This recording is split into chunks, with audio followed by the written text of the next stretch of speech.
Hey everyone, welcome back to Corporate Decoder, the place where we peel back the layers of corporate jargon to find the true story inside some of the most important financial documents this latest filing from ECD Automotive Design.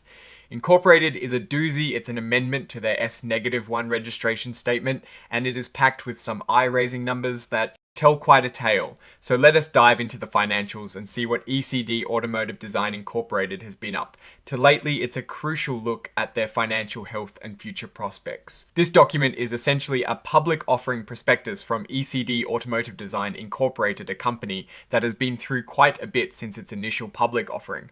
Or IPO, they are filing an amendment, which means they are updating previously submitted information. And here they are offering shares of common stock and private warrants for resale, which is a fancy way of saying some investors want to sell their holdings. The company is incorporated in Delaware and has been around for a while, operating in the automotive design sector, specifically focusing on restomodding classic cars. Think high-end custom Land Rovers, Jaguar E-Types, and the like. They even boast about awards for their restorations.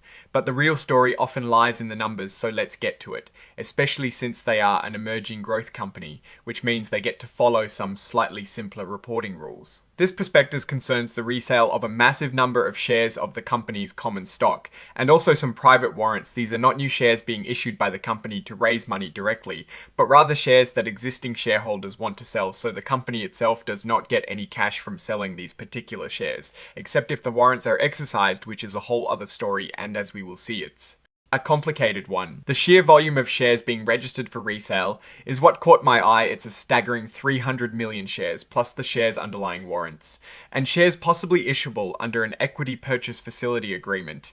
This is a lot of potential stock hitting the market, and that always raises questions about dilution and market impact. They also mention a primary offering of shares underlying public warrants, but the main event here is this huge resale registration, which suggests entities that got in early or at lower prices are looking to cash out or diversify. The company itself has a history tied to EF Hutton Acquisition Corporation, or EFHT. They completed a business combination back in December 2023, which is a common path for companies to go public through mergers. Their stock trades on the Nasdaq Capital Market under the ticker symbol ECD, and their warrants trade under ECD on the 18th of September 2025. The closing price for their common stock was $4.32, but here is where it gets really interesting. The exercise price for their warrants is $460, which is astronomically higher than the current stock price. This means it's highly unlikely anyone will exercise these warrants anytime soon, and the company likely won't see any cash from them, which is a key point. This is a critical detail. They won't get any money from the resale of these shares, which is pretty standard, but they are expecting money if warrants are exercised for cash yet. With that huge exercise price, it's a pipe dream. They mention the EPFA and Equity Purchase Facility Agreement, which allows them to sell up to $500 million of common stock over time at a discount to market price. This is a significant funding mechanism, but also a source of immediate dilution for existing shareholders. Let's talk about the business itself. ECD Automotive Design Inc. is an award-winning custom car builder operating in the restomod sector. They focus on creating one-of-one custom luxury vehicles out of classic models. The Rob Report even recognized them as a top restoration in 2022. Their mission statement is about bringing new life to icons. IC Brands. They have a substantial 100,000 square foot facility in Kissimmee, Florida called the Rover Dome, with over 100 employees, including skilled craftsmen and technicians. Their process from contract signing to delivery is quite long, around 12 to 14 months, involving extensive customization of engines, interiors, and exteriors. Now for the juicy financial part. In the year ended the 31st of December 2024, they reported total revenue of $25.1 million, down from $19.5 million in 2023. That is an actual decrease in revenue, not growth. But then they had a net loss of $10.8 million in 2024 compared to a much smaller $1.2 million loss in 2023. So revenue is down and loss. E's are way up, which is not a good sign. Their gross margin in 2024 was 23.4%, slightly up from the prior year, but that still means for every dollar of revenue, they are spending over 76 cents to produce the car. Looking at the financials for the 3 months ended the 30th of June 2025 compared to 2024, their revenue actually increased slightly by about 9% to $7 million. But wait, their cost of goods sold jumped by 28%. That's way faster than revenue growth, leading to a 32% drop in gross profit. Their general and administrative expenses also shot up by a massive 62% from $2.3 million to $3.7 million. This combination of higher costs and lower gross profit is a recipe for disaster if it continues. Now, for the balance sheet data as of the 30th of June 2025, they had only $605,000 in cash and cash equivalents, but over $16 million in current liabilities excluding their long-term convertible notes.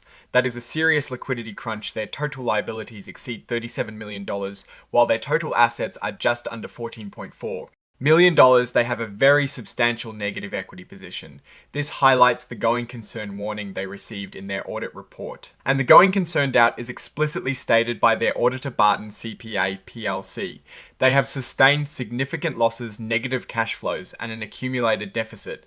This makes the need for additional financing absolutely critical. Adding to the drama, they are currently subject to an ongoing SEC investigation, which could lead to significant costs management distraction and potential enforcement actions.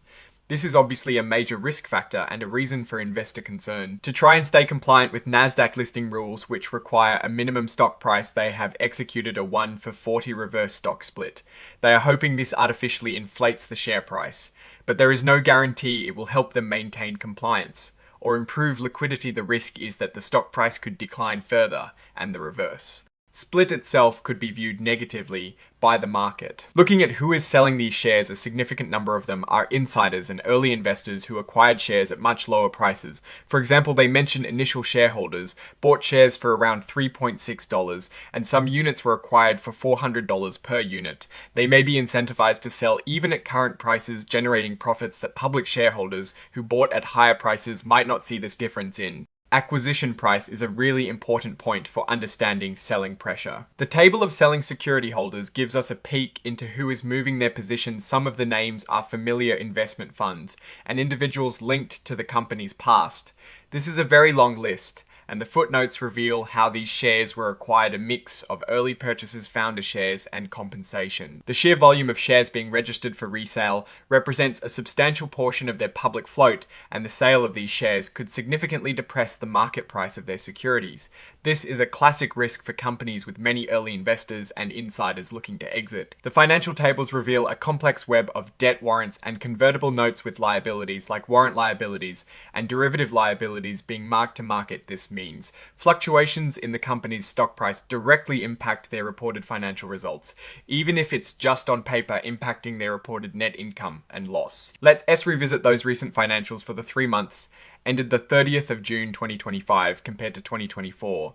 Revenue is up 9%, that's good, but cost of goods sold is up 28%, that is bad. The gross profit fell by 32%, their operating expenses, especially general and administrative expenses, are up 55%, all these point to worsening operational efficiency. And the bottom line is a huge loss of over $4.2 million in just 3 months compared to a small loss of about $500,000 in the same period. Last year, their loss from operations has ballooned by 392%. Their interest expense has also surged by 61% due to increased debt. The picture painted by ECD Automotive Design Incorporated's filings is one of a company facing significant financial headwinds. Their revenues are struggling to keep pace with rising costs. Their losses are mounting, their debt is substantial, and there is even a cloud of an S. EC investigation hanging over them, the reverse stock split, the massive resale registration, and the equity purchase facility agreement all signal a company desperate for capital and trying to manage multiple crises simultaneously. While their custom car business has a unique appeal and some strength, the financial reality is quite con. C. Earning the company is burning through cash at an alarming rate, and the path to profitability appears very challenging. The significant dilution from the equity purchase facility and the potential for massive stock sales from existing shareholders in this resale offering creates substantial downward pressure on the stock price. In conclusion, ECD Automotive Design Incorporated is navigating a very precarious financial situation. The business model itself has its appeal, but the current financial performance and significant risks, including the S EC investigation and the massive debt load make this a very speculative investment, the sheer number of shares being offered for resale by insiders and early investors at much lower costs also suggests they are eager to exit, which is never a positive sign for public shareholders.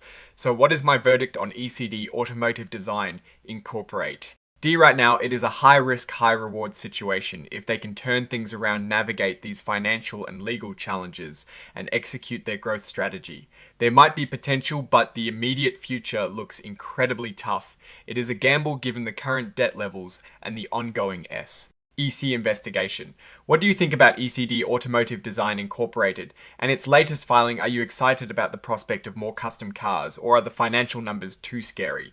Let me know in the comments below if you found this breakdown helpful. Please smash that like button and subscribe for more corporate decoder insights. And for those of you who want to dive deeper or discuss these findings, join our Discord community, link in the description below. Thanks for watching, and we'll see you on the next episode.